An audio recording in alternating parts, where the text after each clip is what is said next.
வணக்கம் நண்பர்களே. சேகர்பாபுவின் கதை முடிந்தது. துறைமுகம் தொகுதியில் திமுக வேட்பாளர் சேகர்பாபு மற்றும் தவேகா வேட்பாளர் சினோரா அசோக் ஆகியோர் இடையே கடும் வார்த்தை மோதல் வெடித்து பெரும் பரபரப்பை ஏற்படுத்தியது. தமிழ்நாடு சட்டமன்ற தேர்தல் வாக்குப்பதிவு நேற்று நடைபெற்றது. மாலை 6 மணியோடு வாக்குப்பதிவு நிறைவடைந்த நிலையில் 6 மணிக்கு முன்பாக வாக்கு மையத்திற்கு வந்தவர்களுக்கு டோக்கன்கள் வழங்கப்பட்டு அவர்கள் மட்டும் தங்கள் வாக்கை பதிவு செய்ய அனுமதிக்கப்பட்டாங்க.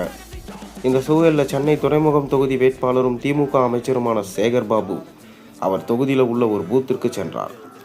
அதேபோல அத்தொகுதியின் தவேகா வேட்பாளரான சினோரா அசோக்கும் அந்த பூத்திற்கு வந்துள்ளார். அப்போது திமுகவினர் அதிகப்படியான வாக்கு மையத்தின் வெளியே நின்றிருந்திருக்கிறாங்க. அதற்கு தவேகாவினர் எதிர்ப்பு தெரிவித்து அவர்களை அங்கிருந்து அப்புறப்படுத்த தவேகா வேட்பாளர் சினோரா அசோக் தெரிவிச்சிருக்காரு.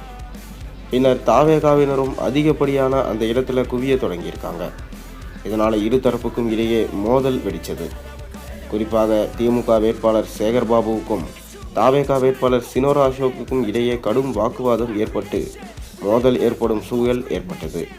இதனால் அங்கு பெரும் பரபரப்பு நிலவியது. உடனடியாக காவல்துறையினர் தலையிட்டு இருவரையும் சமாதானம் செய்து அவர்களை அங்கிருந்து அனுப்பி வச்சாங்க.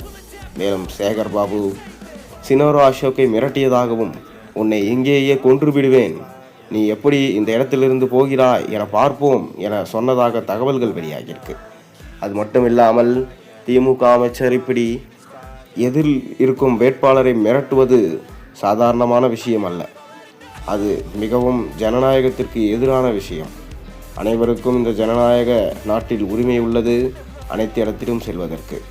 ஆனால் தற்போது சேகர்பாபு செய்த இந்த செயலால் ஒட்டுமொத்த தமிழ்நாடுமே ஆடி போயிருக்கிறது.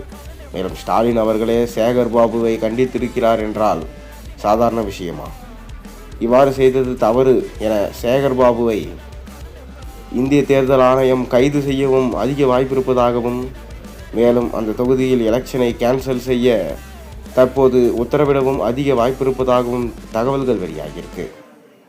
ஆனால் தொடர்ந்து தேர்தல் ஆணையத்தின் அதிகாரிகள் அங்கு எந்த அசம்பாவிதமும் நடக்காமல் தடுத்ததால் அங்கு சுமூகமாக வாக்குப்பதிவு நடைபெற்று முடிந்தது. மேலும் மே 4ஆம் தேதி வாக்கு எண்ணிக்கை நடைபெறும் போது இன்னும் என்ன அசம்பாவிதம் நடக்குமோ, அன்று யார் யாரெல்லாம் கைது செய்யப்பட போகிறார்களோ என பொறுத்திருந்து நாம் பார்ப்போம்.